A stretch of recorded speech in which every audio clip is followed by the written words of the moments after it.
Sup folks, Monster Chappie back bringing you part 5 in the Sim Game series. Today we're going to be using the Cleveland Browns and we're going to be going up against the New York Jets. So this should be set up for a great game. With the Browns, our main weapon is obviously going to be Peyton Hillis. If you don't know about him, you probably didn't play fantasy football, but basically he came on towards the middle of last year. White running back. He used to be the fullback for Darren McFadden and Felix Jones back in the day in college, but yeah, he's pretty much a bowling ball. He can catch well. He's just an all-around great guy. He's on the cover, so if you don't know who Peyton Hillis is, I don't know where you've been. But they also got Josh Cribbs, who's a return specialist and a decent speedster. We're going to keep him in the slot. And, well, let's just get into this game. This guy's driving up the field. As I've said, I'm just trying to absorb on the first drive, but kind of getting irritated, though, because the Browns corners, I mean, they got Joe Hayden, but other than that, they're just getting killed on the inside slants, like, every time. Like, they're just getting crazy separation, so we're going to have to figure something out with that, but maybe it's just a Browns thing. We'll see in future games, but yeah, he pretty much tears me up with the slants all game. Plexico Burress, Santonio Holmes, even Derek Mason gets in on the action. With the Jets, you know they're a defensive team. You know you got to stay away from Camardi and Revis. So other than that, I mean, there's no individuals I'm particularly scared of, but they do have a very solid defense pretty much all around. And here, we know the Jets have weaker safeties, and we got Leonard on Cribbs, so we took it over top. And we motioned out the wide out to create some more room, and Peyton Hillis runs it in. And we're happy, 7-7, and now we got to try to get a stop. We should have got a pick there, but, can't get it every time. And then right here, Fuchita just comes in and makes a nasty catch. Very nice. We're very happy. We played a zone that time because he's been hitting us up the middle. And so, yeah, we got a real nice outcome from that. You definitely have to adjust to your opponent. If man isn't working, like, at all, you're definitely going to want to mix in zone, even if you're a man guy. And if zone isn't working, you're going to want to mix in man if you're a zone guy. You can't just be one-dimensional. I'm not super comfortable playing zone, but I'm getting better and better at it and more comfortable the more I play it. So, go a couple unranked games, try out, the opposite defense. If, you're the man guy, try playing zone for like majority of the game and vice versa. And it should help your overall game improve and develop and make you a better defensive player. And here we're just going to try to get this ball, and couldn't get the interception, but that's fine. We got the 3. Forced it to get the punt, and here we're just trying to move the ball up the field. Peyton Hillis running people over, getting big.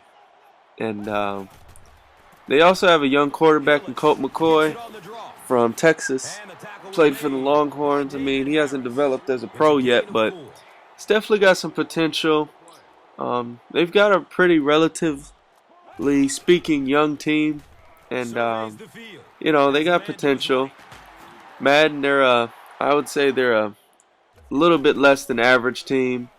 They don't have all the weapons that you would desire on offense, but other than that, they're a pretty solid team. Very nice tight end. And Colt McCoy misses him on that one. So, we'll go into half, try to get this field goal, 13-7, and we make it. So, there we go.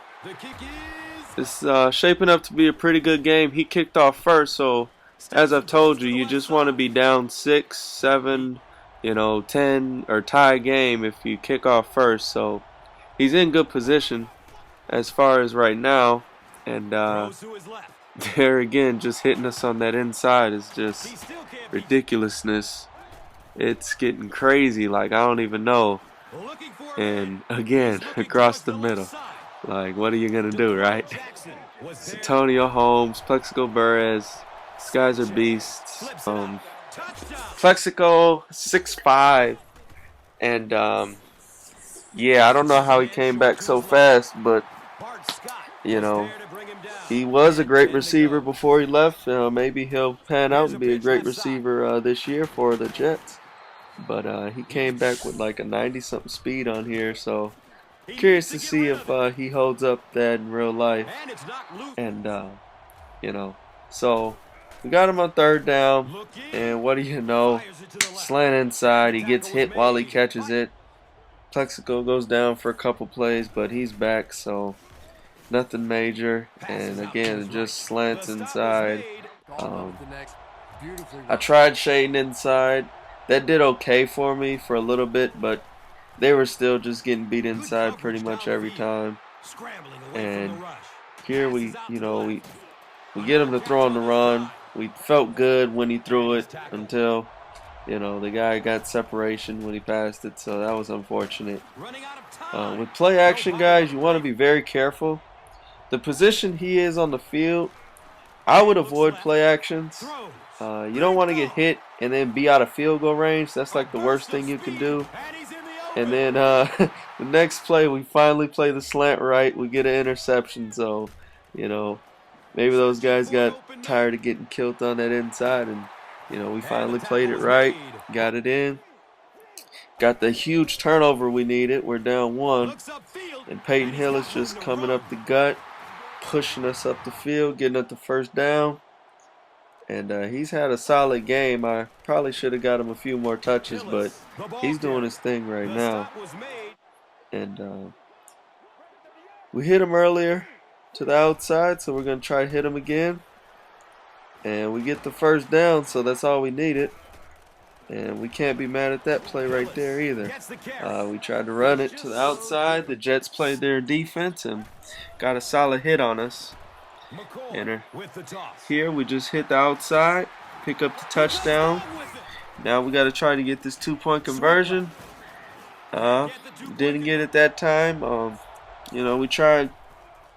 Actually, I wanted to do a halfback lead, but I forgot that the audibles, the quick audibles and goal line, the running on goal line is actually like a halfback power kind of, so it was unfortunate, but that's a lack of preparation on my part. You have to understand what your quick audibles are before you go into a play. And now we just got to trust our defense to prevent them from giving up the touchdown. His game plan hasn't really changed. He's still hitting the slant ends. I don't understand why these corners don't want to adjust, but he's hitting them slant ends, and then Brown finally makes the adjustment, and we get the pick. So it's been a really good game so far, but that's gonna pretty much wrap it up. But he calls a timeout, so Peyton Hill goes up the gut and kind of runs up the score a little bit, but that was nothing intentional. Great game from him. This was part 5 featuring the Browns. Check them out. And be sure to check out MaddenEvolution.com. They got free tips, ebooks, and tournaments with giveaways. Check out my channel and stay tuned for more.